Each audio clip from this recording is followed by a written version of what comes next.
check out this. I don't know. Let me know what you think about this video from Anthropic. Cmd+AI. Who's going to hit the brakes if we need to? Do we really need to ensure that we're aiming to achieve really does benefit the majority of people? If it ends up taking life, almost all the jobs, then what does it mean to work? Can AI help me be a better teacher, a better mom? Maybe it will cure some great things. There's hope in, okay. So There's hope in hard questions. Oh, there is claude.com/hard questions. Sam Altman thought it was a joke. And the response has not been particularly great, given the sort of message. It continues this trend of Anthropic fear-mongering when it comes to AI. You know, it's almost like, you ever heard of the term neg? They're making you worried about AI and that they're going to be the saviors because they're always talking about safety and like trust, and it's like they care.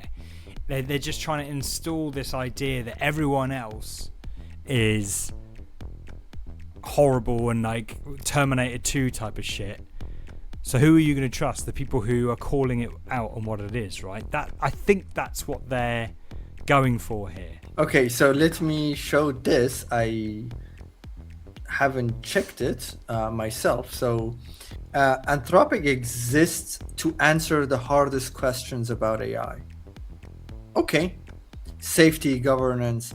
So we traveled across the United States to hear people's questions, concerns, and hopes about AI. This is what they shared. Okay, interesting. So basically what you heard in that video, or what I attempted to read out, was people's testimonies on what they worry about when it comes to AI.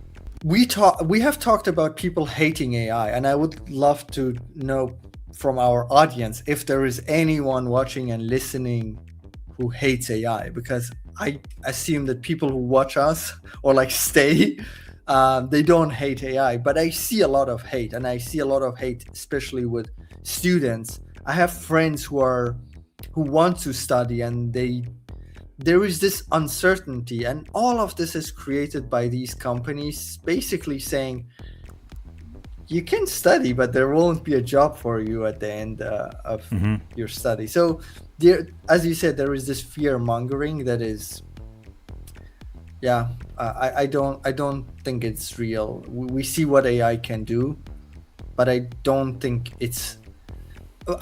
we can, out of everyone, trust the token dealers.